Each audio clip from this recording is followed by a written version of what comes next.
Hello, and welcome to Werewolf the podcast. This is episode 1 of A Werewolf's Tale. Get it? Werewolf's Tale. You can spell it either T-A-I-L or T-A-L-E. It's kind of my sense of humour, so I would bolt now if you don't like it. I'm just going to tell you about my life, and this is my autobiography, and I'm willing to share, so I hope you enjoy it. No sparkly vampires in this, though, I'm afraid. The interview process. And that's when I fucked up. Well, even I can mess up sometimes and get caught. I got a little overconfident about my safety and my ability to deal with any situation that arose. My ego often leads me into nonsensible adventures, and this was the step into the biggest one I had partaken in for a while. I had first arrived in Kosovo in 1998. It was the late summertime, and I started enjoying myself among the craziness of the warring fronts in this little country. It was a time of lovely weather, long sunny days, and mass murders. Those murders perpetrated by a people to a people of whom not so long ago were friends of the other people. But as we all know, people will be people, and that was the unravelling of it all. A lot of people there. The nights were warm and filled with the relaxing tones of staccato gunfire, the remote shell firework pops of ordnance, and majestic hits such as the Band 5's contemporary masterpiece, When the Lights Go Out, being dropped without discrimination on the screaming innocence of this poor little country. I was sat delightfully in the middle of some real high-level war crime shit, with some proper levels of persecution, ethnic cleansing, and destruction of whole settlements thrown in for my pleasure, or so I'd like to think. I think to this day that this was the preempt for Ricky Martin's most outstanding work in the following year, Living La Vida Loca. This song's musical genius cements this man as history's best musician. I mean, who could believe this genre-bending epic would surpass La Copa de la Vida, the favourite ever official Soccer World Cup anthem? Yes, and I'm afraid I dare call it soccer, because there's nothing you're really going to do about it. Come on if you think you're hard enough. This place and period were the perfect horror-filled playground for an undercover werewolf to play his trade. It was a lovely time and place to do the things that can get lost in the reality of the situation. I could do the nasty and obnoxious and not really get noticed as horror and horrendousness was going on all around me. I was a minor locus of nastiness in a country of utter crapola. I was not really on the side of anyone or any of the forces doing the fighting.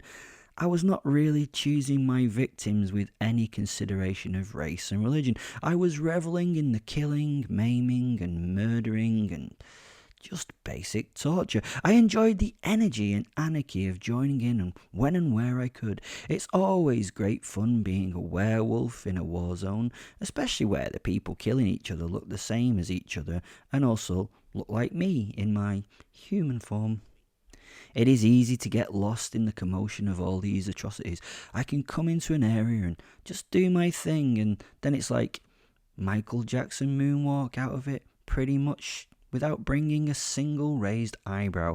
I just wash off the blood and everything is okay again. It is also easy to get others blamed for my atrocious acts. I love it being here. It's just the ultimate in fun times doing horrific and dirty war-type crimes. Some of the massacres I have committed on people are reported as attacks by feral packs of large dogs. These reports are obviously a lot of bollocks about packs of dogs. Try a single fucking monstrous wolf. No one takes seriously the stories of the survivors that saw a giant wolf or half-man, half-wolf thing that attacked and devoured people. No one believes that bull, even though I leave enough survivors for the stories to spread a little wider. I mean, who would not believe the horrified and mentally tortured people giving stupid statements about a giant werewolf in a war zone? At this point, gentle reader, are you ready to depart on a pointless sojourn, to take an irrelevant departure from our story? Did you know, during the Second World War, there was a time during a particularly rough episode in the trenches? Imagine a time when the god-awful trenches actually became worse. The Germans and the Allies called a halt to the fight at one point to join together to destroy 2 local wolf packs that had been systematically attacking the soldiers in their muddy holes. Once the packs had been dealt with, then they got back to the much more important job of murdering each other for some unworthy reason or other. Maybe with this in mind, I could single-handedly bring about the reconciliation of these two sides. Perhaps the opposing forces would come together in order to destroy me. Probably not, though, to be brutally honest. On top of all the chaos in the country itself, the borders surrounding the conflict and the surrounding nations dealt with massive movements of refugees. Oh, and there was also that pointless World Football Cup thing going on not so far away, meaning millions were travelling about Europe. What did this mean for me? Well, it meant that what they laughingly called border security was often in a rush and thoroughly overwhelmed. Absolutely perfect for this canine, because getting in and out of this country was so easy, so I could come and go as much as I wanted. Edwin Starr's classic soul song should replace some of the sublime lyrics with those below. War, huh? What is it good for? Werewolves who like hunting, get it? Basically, what was happening in Kosovo was there was this dude called Slobodan Milosevic. He, for some reason, wanted to kill off Albanians and tended to do it in the most inhumane ways that he could. The war crimes had quickly stacked up against him and his respective forces. He was extremely good at them and promptly implemented a final solution. To be completely honest, I had very little to do with the percentages killed. The Serbian army and the Serbian police were very good at kidnapping, torturing and killing people, and I got nowhere near their numbers, although I did try damn hard. When you're on your own and your only sort of real weapons are you, I don't really like guns and knives and stuff. I have my weapons built in. You can't compete with large numbers of people with modern weaponry. Claws and teeth just don't cut it. They don't cut it. See what I did there? Okay. If you see what some of these modern machine guns can do to a crowd of people, you would realise that I would take ages to shred the bodies as they do. These guns were often employed in killing rooms. They would place a large number of people in a tiny space and then either toss grenades into it or turn many machine guns on them. This would leave tiny fragments of bone and gristle in a thin carpet on the floor as a byproduct. In one horrific case, they just burned the building down around the people. Oh, that takes a lot of effort though, so I can see why they don't do that often for economy's sake. Still, burning people does have a certain artistic quality. The sounds of the roaring flames and the screaming humans, combined with the smells of roasting flesh, must be unforgettable. It would be sad not to see what is going on inside that room though, can you imagine? It makes me warm just to think of it. Warm. Get it? Warm. I mentioned burning and it's warm. Never mind. I somehow got linked into an alleged Operation Horseshoe that would see forces going into villages and towns and then drive the Albanian population from them. Well, that and just or just killing them with enjoyable massacres, to be honest. This moment was when the European peacekeepers left the country, and then NATO started bombing the fuck out of the people in general. The Serbian forces were able to blame the refugee crisis and the subsequent massacres on the actions of NATO and vice versa. It was a veritable shitstorm of a situation, and it was thrilling. I often entered towns and villages that were deserted and devoid of life. Many of the buildings were destroyed, especially mosques. The Serbian forces had like an absolute ball ache against mosques. Sometimes it would be difficult to find people to interact and play with. In 1999, multiple massacres occurred in Kosovo. The consistent killing of people on both sides and me getting lost in the craziness that comes with war. I found true joy wandering into and then out of some of the craziest situations that anyone can find. I have to put my paws up and say that I was in there and having the best fun. Anyways, back to the first sentence. That's when I fucked up. Well, sometimes you get spotted. After one particularly nasty affair in a small village, I was having a relaxing evening in someone's beautiful home. Shame they were not so lovely anymore themselves. They'd been a lovely breakfast. I was not paying much attention to the world around me. When I am in amongst all the chaos, I don't really have to worry about anything going on, usually. You see, I'm immortal in a way and a bit unkillable, so sometimes I take that for granted. I sensed that there were people around me, but I could smell and feel the fear that they had for me, so I knew they were out there, but made the assumption that they would not be silly enough to take me on after what had happened in that village last night. My posit Fenrir had been outside and wandered back in through the wall. The posit is the werewolf part of me. He's the wolfy bit of me, like a ghost that only I can see and that I absorb into me to become a werewolf. It'll make more sense as we go along. Posits do that like ghost stuff of walking through walls and things. On his way back, and he came and sat by me as I sat drinking a nice glass of sparkling wine and ate some remains of the family that I had for breakfast. Life was pretty damn good. Then everything happened very fast. I mean, not, having an ego or anything. I have super quick reactions, so typically I would never be surprised by humans, but the world went black and then even blackerer, and the next moment I woke up in a box-shaped cell. Oh, and what a cell. This thing was reinforced and steel barred and had all the trimmings. I wasn't locked in, I was welded in. It was a cubed box, probably 1.5 meters by 1.5 meters by, guess what? Yeah, 1.5 meters in size, and it sat dead center to a much larger room. The floor of the box and the ceiling were thick steel plate, and whoever made it knew they would have to contain something powerful and very crafty. The whole thing was, well, how do I say it? Werewolf proof, or at least it looked that way. Surrounding the cage were 4 outlets on the end of gas pipes, and they were labelled gas, just in case I couldn't tell. They had pilot lights lit beneath them. At this point, I realised that whoever had me here knew who or what I was. They thought that even werewolves would burn, although it would take a lot of burning to kill me. I probably wouldn't enjoy it though, and I probably wouldn't die. It would be a lot of pain, and it would just not be a nice process. Being burnt is definitely beyond my personal fetishes, as varied as they are. Burning is scary. It is not the most pleasant of experiences for anyone. It really spoils your day. Your pelt takes a long time to get back to its usual lusciousness after it, so I was acutely aware that I should behave and not fuck about in the slightest.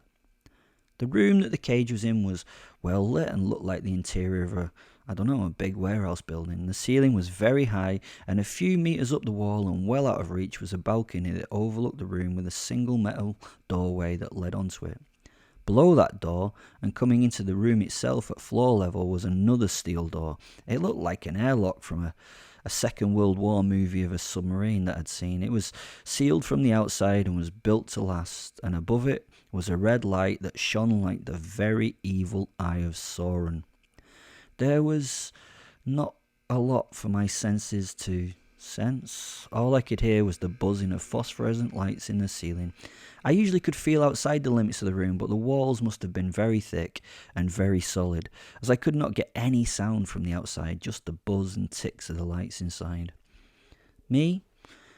Well, I was naked, and I had a nylon blanket and a plastic bucket in the cage with me, and that was it. At first, I admit I was somewhat perturbed, but I quickly realised that I was in deep shit, and I looked at my posit who lay outside the enclosure on his belly. His huge wolf head was between his paws, his eyes half closed. I could see he was a little bit pissed off and bored with the situation already. What happened? I asked him.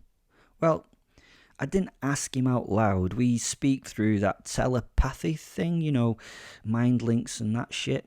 He wearily lifted his head and gave a brief look around the room before regarding me with a knowing look and starting his story.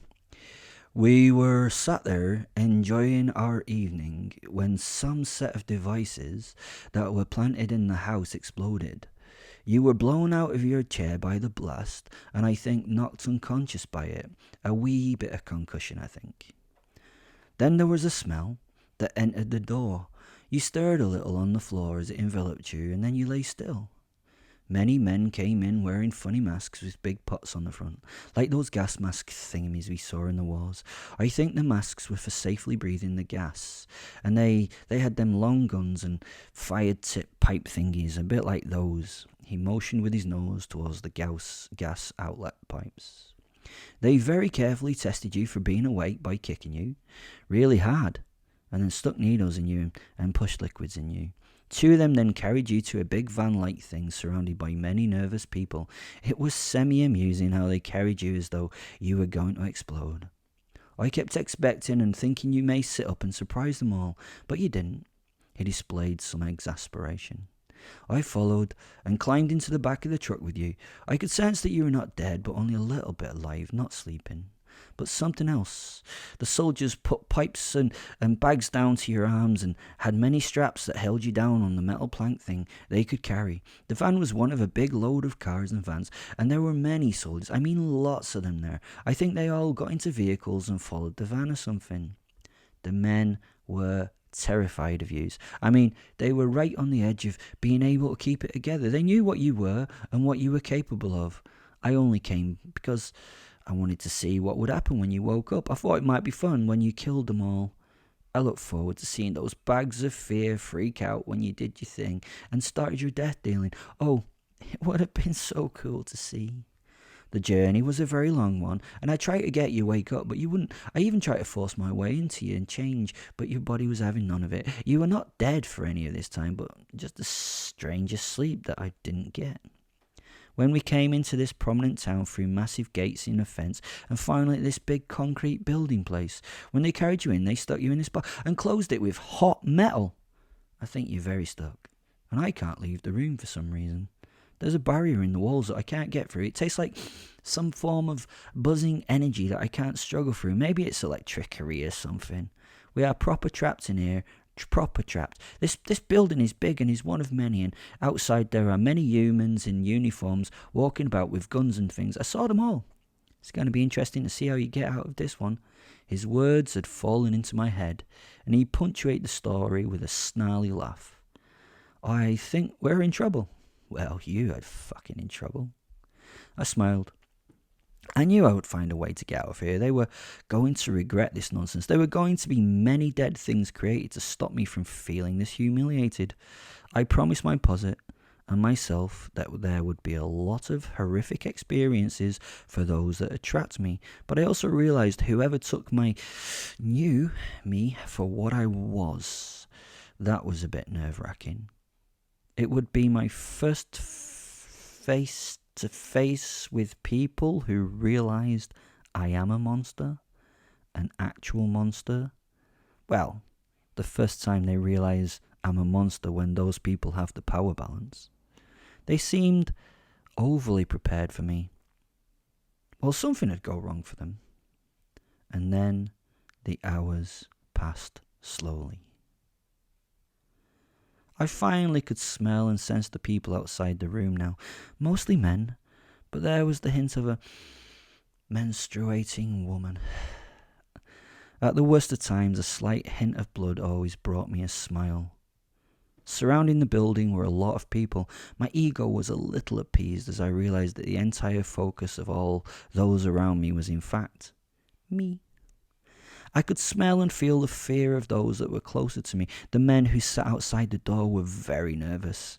I noted the placement of CCTV cameras and realised that I was being watched very closely and studied in great depth.